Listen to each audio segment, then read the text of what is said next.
What is up, everyone? Welcome to another episode of the CaliKidOfficial Podcast. This is episode number 47. So let's get right into it. So this past week, the biggest story of the week, as well as the biggest story of the year, pretty much transpired within the stock market.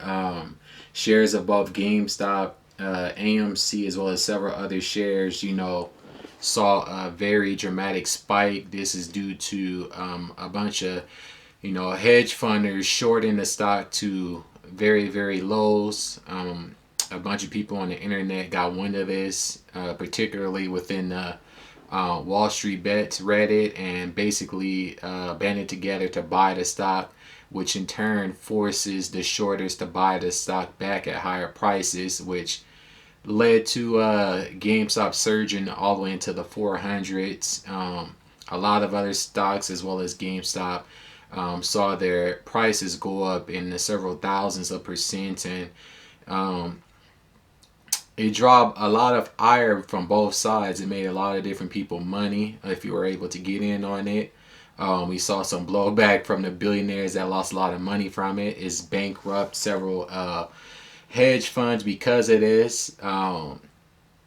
Robinhood, as well as other trading brokers like Ameritrade, who else? Robinhood, Ameritrade, a bunch of different other brokers basically restricted the stocks, from being bought, I guess, to try to mitigate their losses. Robinhood in particular, they're partially backed by Citadel, which, is basically their the people that fulfill the trades and sales, of the stocks on that platform. So it basically got to a point to where, a bunch of different companies similar to Robinhood basically restricted these stocks, and it's caused a firestorm of sorts. So let's get into it. All right, here we go. So this is basically an article talking about the entire thing. It drawed a lot of ire. You had a whole bunch of different people commenting on it. Elon Musk, Mark Cuban, AOC, which is, Alexandra Ocasio, Ted Cruz. And it's also brought about several lawsuits being filed due to, the retail investor, which is common folk like me and you, not being able to buy the stocks that they wanted to buy due to, what happened with GameStop. And basically, it's looking like they did this to help their partners out from losing too much money, because they got caught shorting the GameStop stock over 140%, which means that they brought the stock down so low to the point to where the amount of shares that they were shorting wasn't even a thing. They were shorting imaginary shares, so they basically got caught with their pants down and fucked with no lube, if you want to be metaphorical with it. So right here, this basically speaks about it. It says, at one point, the Reddit users from the forum Wall Street Bet sent the stock up more than 14,000%. Yeah, not a lot of people, to pay for houses and medical bills and all types of feel-good stories that you would get from a situation like this. Right here, you got Elon Musk talking about it. It said, despite the move being characterized as an insane and Ponzi scheme, GameStop stock has become the battleground of a war between Wall Street and internet traders. Yep, because they tried to delete the Reddit on Wall Street Bets, and then they infiltrated Discord and temporarily stopped that as well. So the billionaires didn't like what happened with that. Basically what the retail investors did is basically what the hedge funds been doing for years. They just got caught on the wrong end of it this time, which I think is funny. And it's brought a lot of attention into the stock market, which means that there's going to be a lot of more buyers, which is always a good thing, because if there's more buyers than sellers, the stock goes up. Yeah, Jim Cramer, of course, he's going to be upset because he's a former hedge fund manager, and he probably still has some stake in this. I mean, you had a whole bunch of different people speaking out on behalf of the retail investors, of course. Elon Musk, like every time he tweets about something, the stock shoots up. Like he had tweet out DOGE or Bitcoin or like GameStop right here, and it'll shoot people to go buy. Um, who else had something to say about this? Dave Portney, who's the owner of Barstool Sports, he's been laying into the shorters.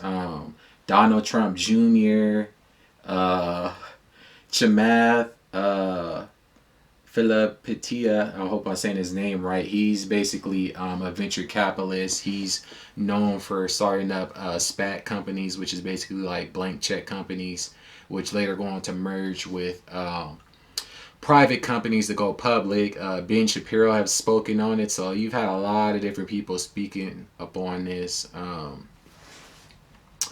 And it's basically got to the point to where there's going to be a hearing by the SEC about everything, and I'm pretty sure there's going to be some measures put in place to try to prevent something like this from happening. But more than likely, the retail investor is going to be the one on the short end of this, because that's usually how it is. The rich get richer and the poor get poorer, as they say. But this was a thing of the poor getting richer and the rich getting less rich, pretty much. But yeah, this whole article on CNET basically breaks down the entire thing, which is pretty cool. Breaks down how short selling works. So right here it says, I heard people are particularly angry at Robinhood. Why? Of the stock trading ads, Robinhood appeared to be the most aggressive in shutting down purchases of highly volatile stocks like GameStop and AMC. Yup, they shut down that. They shut down Nokia, BlackBerry, American Airlines, Naked Brands, Sundial Growers, who else? Cost Headphones, Bed Bath and Beyond. Like, they shut down the buying and selling of all these different stocks, which is illegal and is basically market manipulation. And this was not very smart by them, particularly knowing that they were scheduled to go public with their IPO this year, and this PR and backlash that they get from this is pretty much going to destroy that. And if they do decide to go publicly with an IPO, I have a feeling that a lot of people are going to end up shorting the stock, which could get to the point to where Robinhood ceases to exist, because with all this influx of trades, they basically had to take out a loan and get emergency investing, which I'm going to get into later. And they're basically going to use that as a reason that they shut down the trading, because they didn't have the liquid capital to fund the trades. Because they've already been in trouble earlier, in the year. So right here it says, the company hasn't given clear reasons other than vaguely saying it's working in the interest of users. Bullshit. But the U.S. government may not agree. On Friday, the SEC said it's closely monitoring and evaluating the extreme price volatility of certain stocks trading prices over the past several days. The statement didn't mention Robinhood by name, but the commission said it would closely review actions taken by regulated entities that may disadvantage investors or otherwise unduly inhibit their ability to trade certain securities. Yeah, this is going to be a lawsuit. I mean, you've already had 2 class action lawsuits filed, but this is going to be not just a lawsuit involving them, but everybody involved. Sequoia, I think they're involved in this as well. Citadel, which, as I said before, they fund Robinhood, and they basically go through them to do their trades and pretty much run that whole thing. It says Robinhood declined to comment about the SEC statement. The White House referred questions about GameStop and brokerage firms to the Treasury Department, which houses the SEC. Has Robinhood got in trouble with the SEC before? Yes, it has. A little over a month ago, on December 17th, the SEC charged Robinhood with repeated misstatements that failed to disclose the firm's receipt of payments from trading firms for routing customer orders to them, which is what Citadel acts as. That's how they're able to go about offering $0 trading, because they route it to other trading firms. It doesn't go through them. Basically, this talks about how they made their name. Said the SEC estimate Robinhood's approach deprived users of 34 million even after taking into account the savings from not paying the commission. Robinhood agreed to pay 65 million to settle the charges without admitting or denying the SEC findings. Basically, that was a slap on the wrist. Yeah, all these companies aren't going to respond because a lot of these companies are going to use the money that was influx into their companies to reposition themselves and remaneuver it pretty much. You promised me Elon Musk involved. Aside from being a prolific Twitter user, Musk has also recently learned he can drive people to various company stocks. He tweeted about how much he enjoyed buying something for his dog off Etsy. Yeah, Elon Musk is funny. Like, he be posting different things like that. Like, yesterday he posted a Vogue cover, but instead of Vogue, it said Dog, in reference to the Dodge cryptocurrency. Yeah, them locking people out, they pretty much had to do that because of what was going on. And then right here he says, even Discord has gone corporate. He's talking about how Discord basically tried to shut down a lot of the different stock Discord communities. So yeah, this whole situation was crazy and funny. But as I was saying, like, these are some of the see, yeah, this person, Brendan Nelson, he filed a civil suit against Robinhood in New York. So if you guys want to take a look at this, just type in Nelson versus Robinhood, or just type in Robinhood class action.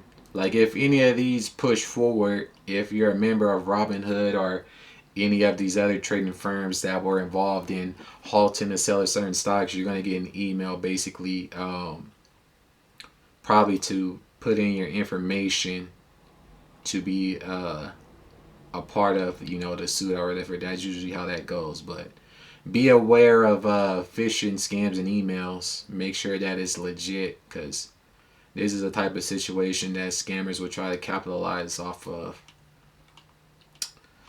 But yeah, that was one. And then another one in Illinois by Richard Joseph Gatz, basically against Robinhood as well, which Robinhood is going to end up being the fall guy behind this. They're just the face. They got people behind them like Citadel that needs to get spanked as well. But overall, this entire situation was crazy. So yeah, this is what I was talking about they had to raise $1 billion in emergency funds from investors this week as the platform struggles with a surge in trading. So yeah, this is what I think they're going to use as their defense for halting trading. They didn't have enough money to fulfill the trades, but in actuality, it's going to be bullshit, because they're backed by someone that probably was in on short in particular stocks, and they probably ended up losing money too. And a call probably came down from somebody above them to put a halt to this on all the different trading platforms, pretty much. It says they also had to borrow $700 million from banks. And that's another thing, like, when situations like this happen, when these billion-dollar hedge funds and whatnot lose all this money, it usually falls upon the everyday individual to make it up, and they ended up getting bailed out. Whereas someone like you and me, if it's our turn for something like this, we don't get no bailout or nothing. Like, we barely even got those stimulus checks, and they froze a lot of that due to a lot of fraud and stuff within the issuing of all that type of money and stuff too. So this entire situation is crazy.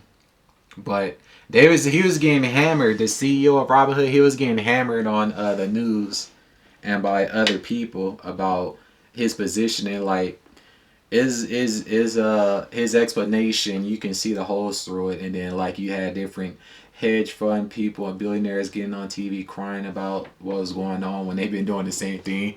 So the entire situation has been hilarious to me.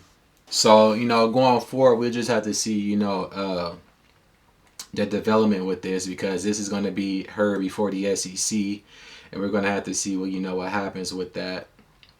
Yep, see right here, it says, This is basically their statement to try to mitigate what they did, which is bullshit, and everybody's gonna see through it. It says Robinhood CEO Vlad Tenev said Thursday that the company did not have liquidity issues after Bloomberg reported that the firm had borrowed at least several $100 million from banks amid trading chaos. Okay, if you didn't have liquidity issues, then there's no point of you shutting down the trading. But it also says that you guys had to raise $1 billion in emergency capital. So you only do something in emergency if you're out of something, pretty much. It says the Wall Street Journal reported on Friday that the frenetic trading activity spurred by social media caused an unprecedented increase in Robinhood's deposit requirements. Yeah, because the volatility, if the volatility is so high on certain stocks or whatnot, it's going to cost more. The higher the volatility, the more it's going to cost, pretty much, to basically try to cover each side, I guess. It says Robinhood and other brokerages must keep accounts with clearing firms, and the minimum deposit needed increases when the risk increases. So yeah, that's pretty much what happened, and that's what they're going to try to use as an excuse to get out of what they did. But what they did was illegal. Hence the requirements for a capital infusion. How hedge funds are tracking Reddit posts to protect their portfolios after that's funny. After Wall Street helped take Melvin Capital short positions. That is funny. That's funny. Because before any of this even happened, they looked at those people and, other retail investors as being dumb and not smart. But look what happens when people put their brains together and do something. It says the trading platform also temporarily stopped purchases of certain stocks, sparking outrage from lawmakers and business leaders. Yeah, because that's illegal. Like, what if they did this to a stock? Let's say, for example, they did something like this to a stock like Amazon, or Tesla, or Google, or Apple, which it looked like they've been trying to short Apple and Tesla as we speak because the price of their shares been going down.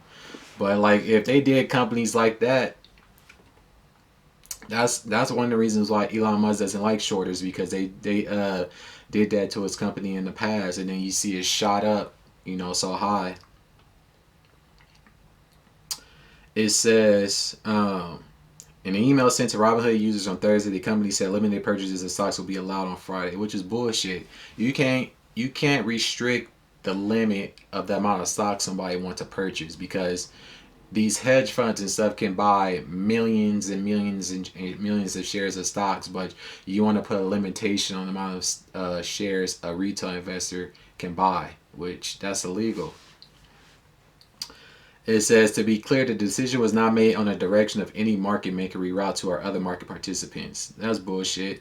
You guys are getting paid from these market makers, that you send the stocks through.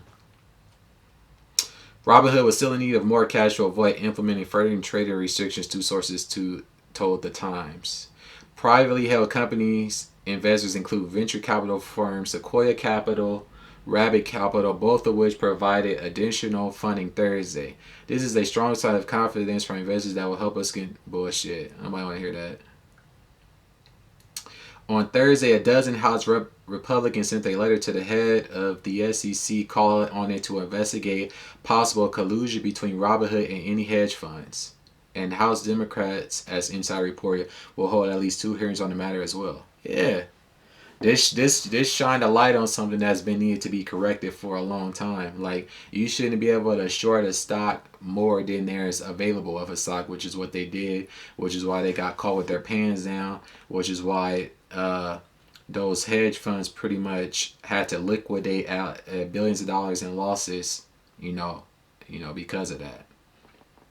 So the entire situation was crazy. But moving on from that into a bit of football. So my 2 picks for the conference championship round, I went 1-2. I thought the Bills might possibly, be able to sneak one out on the Chiefs due to, their defense and the Chiefs being in a bit of a downswing. But We're going to start first with the Bucks and the Packers. I picked the Bucks, as I said, in the last podcast. I'm going with Tom Brady all the way.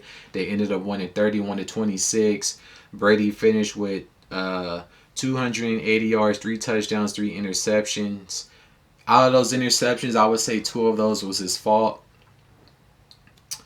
You can make the argument that only one of them was his fault, but the first one that he threw, it bounced off the fingers of Mike Evans, which, pushed the ball into the air and allowed it to get picked off. The second interception, which one was the second interception? The second interception, I think he was throwing. He was throwing to Godwin, and I think Godwin or something messed up the catch, and that's how I got picked off. And then there was another one to Evans on the sideline, where pretty much he got bull rushed by the corner. The running back missed the block, and he pretty much got bull rushed by the corner and threw the ball in the air and got picked off, which he could have possibly taken a sack for that. So, and all in all, at least 1 to 2 of those interceptions was on him. But other than that, Rodgers, he threw for 3 touchdowns as well. He had 1 interception. 346 yards. Brady went 20 of 36. Rodgers 33 of 48. So they both threw over 50%. But the Bucks pretty much led the entire game. The Bucks got the ball to start and they pretty much ran away with it. I think it was like 18 to 0 or something by the half or something close to that. So we're going to have the Bucks and the Chiefs in the Super Bowl. The Chiefs beat the Bills 38-24. Patrick Mahomes had 325 yards, 3 touchdowns. He went 29 to 38. Josh Allen threw for 287 yards and threw 1 interception. So, I mean, they lost by 14. I think the Chiefs, they just overwhelmed them. I don't think the Bills' defensive coordinators was ready to handle the Chiefs, which a blueprint has already been laid out on how to contain them. Like, as far as Tyreek Hill go, you have a slot corner or whatever on him, and then you have a safety over the top, and then with their tight end, you basically chip him at the line, and then you put a linebacker over the top of him pretty much. But the Super Bowl is going to be crazy. I'm still picking the Bucks to win that, and Brady going to get his 7th Super Bowl title. But moving on from that, something else happened, within the Chiefs. Within the Chiefs stadium, we had Trey Songz get into an altercation with the security there. Basically, reportedly he was being harassed by some fans in attendance regarding his face mask. They was basically saying he wasn't wearing his face mask, but he only took it off to eat, which is allowed. And we saw 3 different times the security and the police there, come towards him, and at the last point, he basically punched one of the security people in the face and had to do in a chokehold, which I don't blame him for doing. Since then, he's been released. I'm pretty sure there's going to be some type of hearing, but the evidence is looking like it's going to play out in his favor. So this is pretty much the article talking about it. It basically from the Kansas City police. This is their statement. They saying that he wasn't following the Arrowhead fans' code of conduct, and it's believed that the mandates mentioned refer to wearing a mask in public spaces. So basically, that's what they're going to try to get him over. Let's see. Age restricted on YouTube.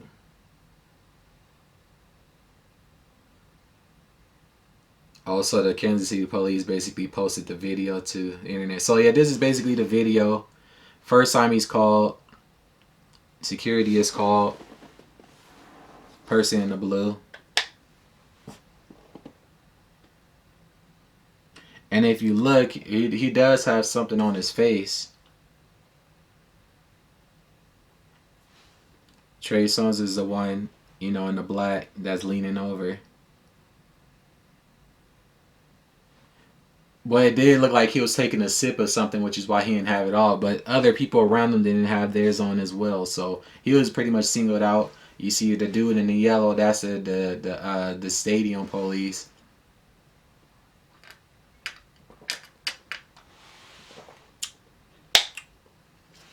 And then we're going to see one last time of the situation, and then the situation escalating. Basically, they're having a conversation right here. Let's see. He leaves.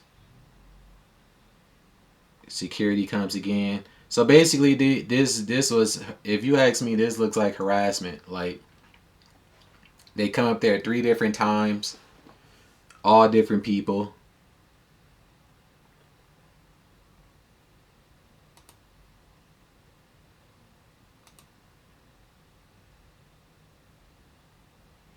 Look like right here he talking with a fan. And even the people that I was around saying that Trey didn't do anything wrong. So that's going to work against. Okay, and then this is the police officer. I guess trying to escort him out or something.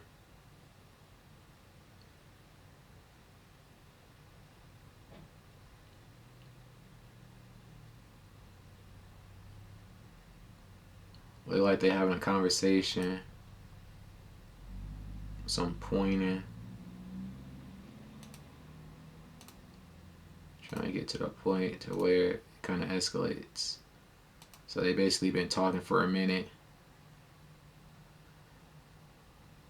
And so right here you see Trey Songz step over the thing because I guess the guy's trying to grab him. They having words look like. Which he ain't doing anything wrong. He trying to grab him. And then that's when it escalates.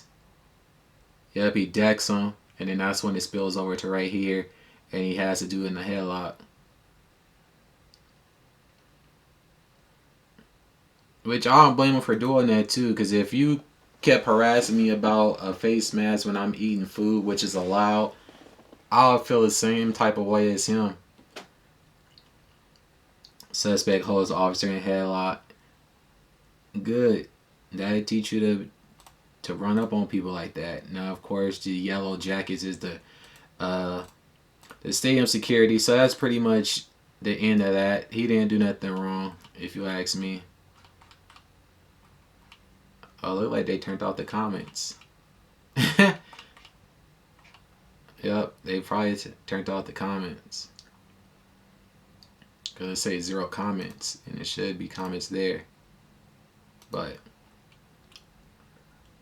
it says in both videos, a man wearing a khaki coat, white baseball cap, and red hoodie can be seen near the altercation. He is not involved in it. In TMZ's clip, Neverson can be seen entangled. Neverson is basically Trey's name. Entangled with an officer while an acquaintance can be heard shouting, "Trey, don't do it, man." Another person in the video can be heard saying the officer picked on Neverson for nothing. So yeah, we'll just see, how this plays out forward. I don't think anything crazy is gonna happen with this, but moving on for that into a bit of boxing. So Jake Paul has secured an opponent to box. He's going to be facing off against Ben Askren April 17th on the Triller pay-per-view. The Triller app is going to be pay-per-view. It's going to be a similar situation to how the Mike and Roy Jones bout went about. So this should be interesting. Who's going to win this? I don't know. I've never seen Ben Askren box. I've seen him in the UFC. He got lucky on one of his outings, and then he got destroyed against Masvidal. So it's anybody's guess who's going to win this. I think Jake Paul might pull it off because he's been boxing for a while. So we'll just have to see what happens with this. It's going to be pretty interesting. The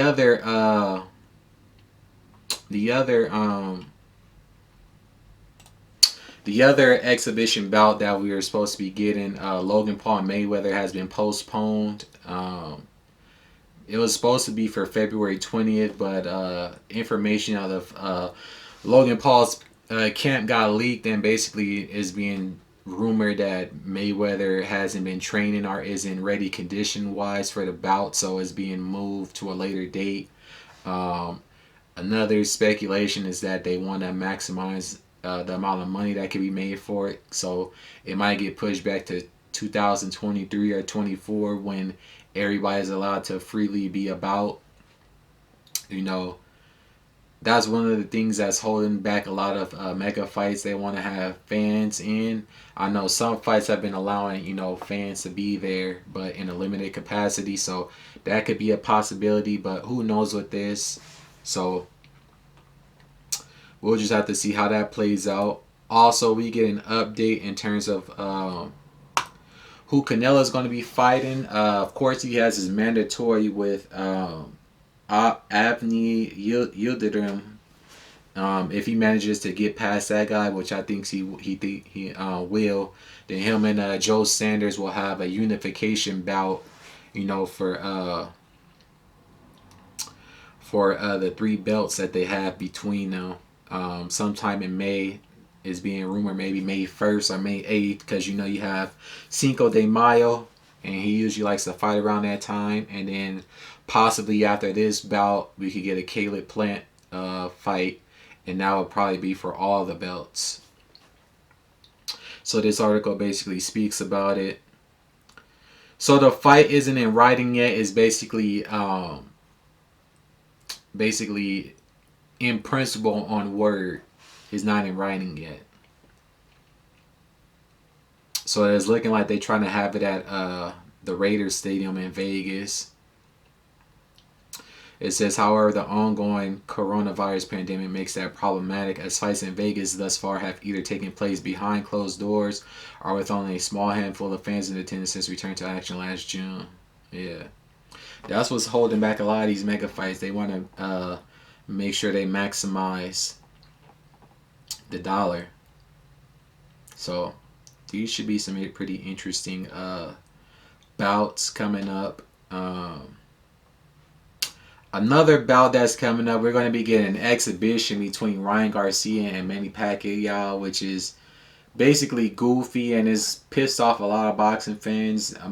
Myself, I think this is stupid.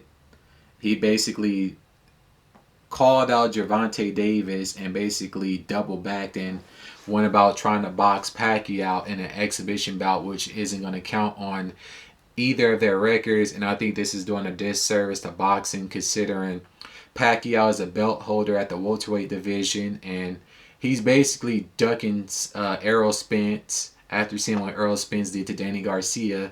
And Ryan Garcia is basically ducking Tank, after calling him out. Like, you called the dude out, said if you don't accept this fight, it's going to hurt you.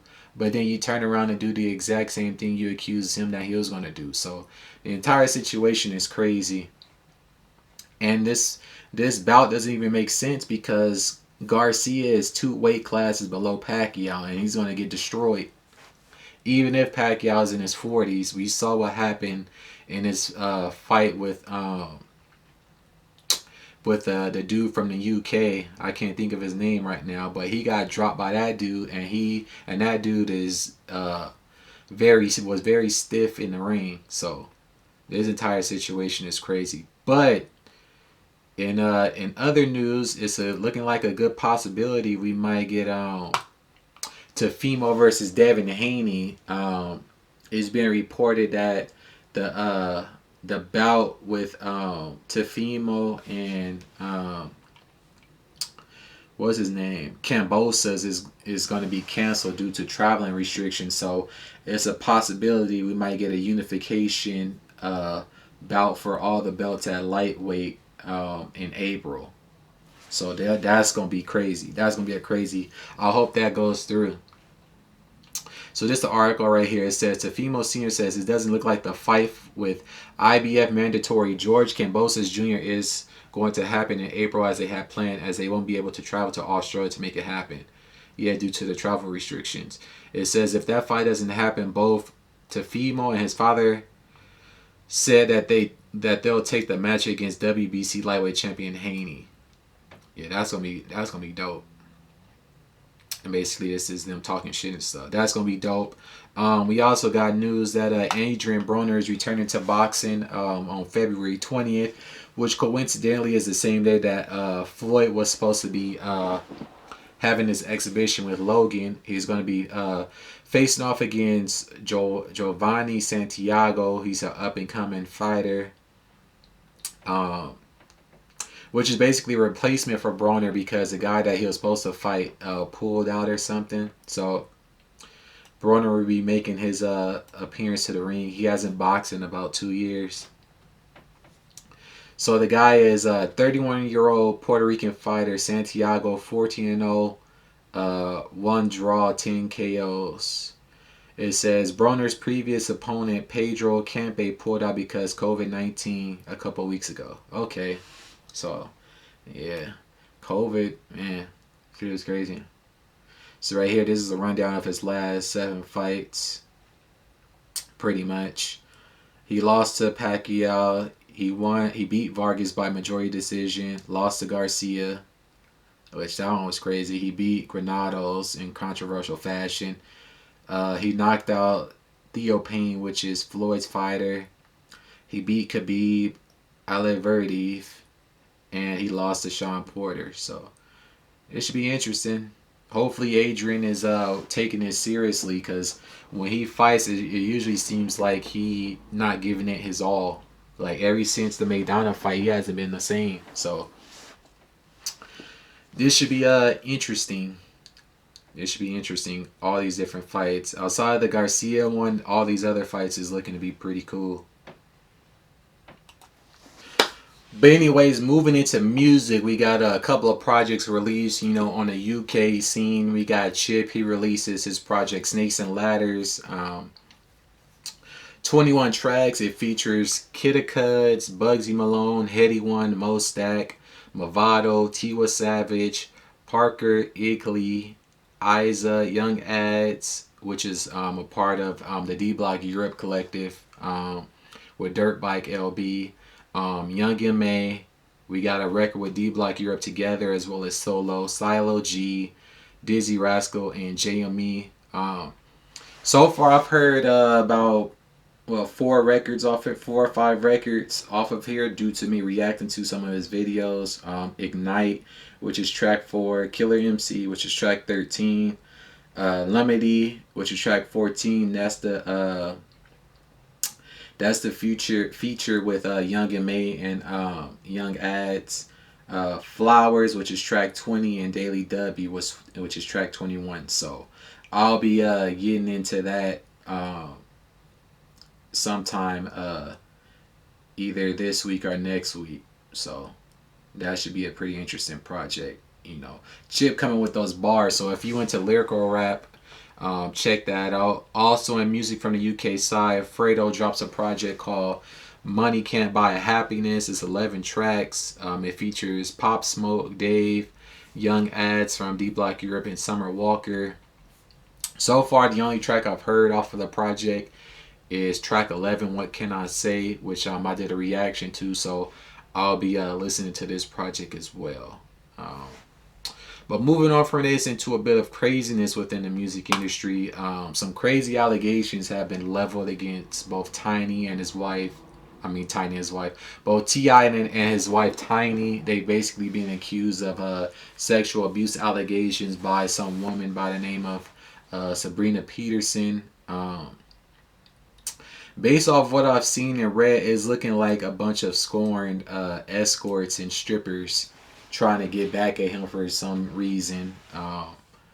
Pretty much in every situation, they've talked about being paid to come over and partake in sexual escapades and drugs and all types of crazy shit. And their friend Shekinah basically confirmed that the woman that's leveling these accusations against them basically was helping him to secure women to sleep with, for all of them to sleep with, which is crazy. The whole thing is crazy. Ain't no telling who's telling the truth or and who's lying. It might be a bit of both on both sides, but this is basically the article talking about it. So it says the latest allegations, which arrived via screenshots of DMs from several women on Peterson's Instagram, see the couple being alleged to have engaged in, among other things, sexual abuse. In a series of updates on Thursday, Peterson shared excerpts from conversations she's had with more than a dozen women. Of course, you know, when there's one, all the rest come out. A lot of the times they be looking to come up off a situation. Among the accusations are that T.I. and Tiny allegedly required women to take drugs before entering their home, as well as reported instances of assault and alleged facilitation of sexual abuse. Okay, this part right here. If somebody is saying you have to take drugs to come in my house, why would you go in their house? You know, that's kind of crazy. I wouldn't go in nobody's house. Oh, you gotta take drugs to come in my house. Well, I ain't coming in your house. That's how you nip that in the bud. That says to me that you are willing to participate in this. If they said we require you to take these drugs before you come in my house and you take them, shit is kind of crazy. So this is basically the woman talking about the situation. But on their side, a spokesperson for them basically denying the allegations. It says they've had problems with her for 10 years. So this is what I was seeing by this could possibly be because of some type of falling out or scorned situation, which involve, you know, the woman that leveled these accusations against them. So this whole thing is crazy. So she basically accused T.I. of putting a gun to her head.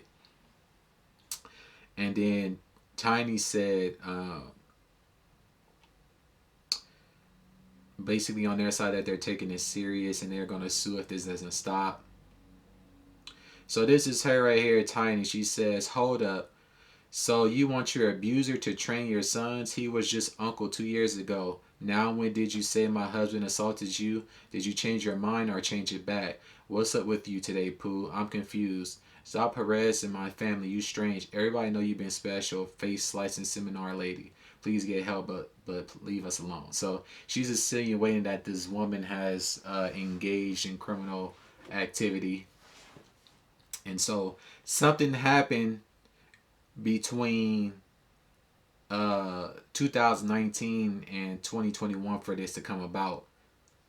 Because Tiny said 2 years ago he was just an uncle to y'all kids. Now you leveling these accusations against him. So that's usually what brings these type of things up. Something happens, somebody feels scorned or whatever, and then that's when the allegations come. A lot of times they be false. Sometimes there be truth to them. You know, it be a bit of both in a lot of times with situations like this, but ain't no telling. But this is basically Shakana basically talking about the situation. If Tiny would pay that attention, she wouldn't be even into it right now with Tia. She's looking attention. She wants Tiny. She obsessed with Tiny. Like she wants Tiny to be her girlfriend. Now, so the girl must be a lesbian then. Tip pulled a gun on her, right? How do we change from Tip not the victim no more? Tip is the victim and Tiny now is the legend. How do we go from that? So she done got mad at Tamika for taking husband. Here go the whole goddamn thing. She has a problem. She ain't talked about nothing about how she Tamika Tip. I said what I said. Why she ain't talking about how she done sucked? So why we ain't talking about that? Let's get it. Yep. Yeah. Scorn lovers. That's what it sounds like. I'm trying to figure out why she ain't told y'all, but why she ain't told y'all about she wanted the women who used to go recruit the. What's up? Hey. Hey. Now they go to. Crazy. Oh my God, the tea is boiling. They go ask her why she ain't told she didn't get. And she women empowerment. Why she didn't tell y'all if she done had some of that? Why she didn't tell y'all? She probably got sprung. Why she didn't tell y'all she been? And then upstairs because Tamika, I guess Tiny, I don't know, I ain't never I swear to God, I don't get involved. And I don't see her having no reason to lie, because she's always been somebody that's been speaking say what's on her mind. Go ask her. She kind of said she know how to taste too. Ask her how to be taste. Ask her, do she want some more? Is that the problem? Well, ask her what was going on when she was in the threesomes and the foursomes. What happened with her? Yeah. So that's basically what it looked like is going on. She got cut off. Black power. You show into the power, but you the one recruit to come get. Shit is crazy. Tip put a gun to your head. Wow. Yes, because I was beating up his female assistant that was treating Tiny like a slave. Major girl like a slave. Shit is crazy.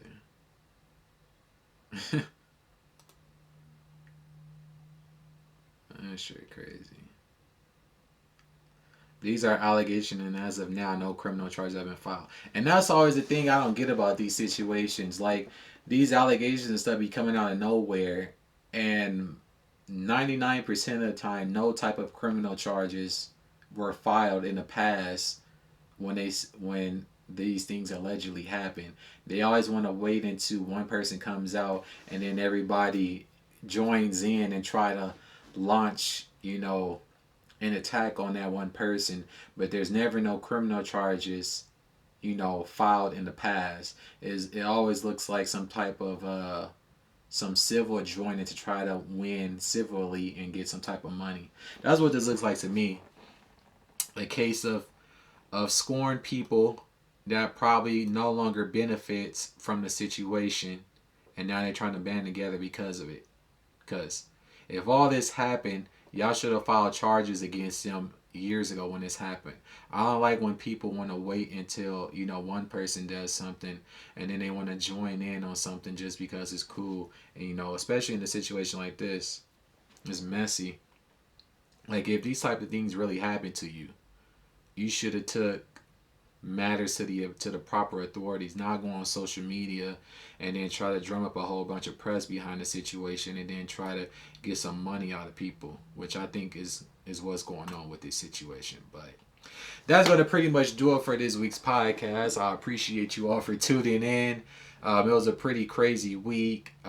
Pretty sure it's going to get even crazier as the year passes. But I appreciate you all for listening. If you're listening on Anchor, Spotify, and everywhere else. If you're watching on YouTube, I also appreciate you all for tuning in.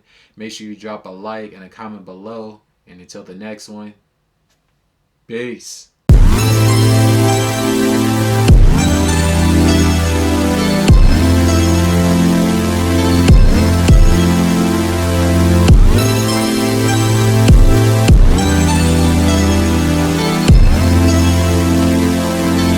CaliKidOfficial.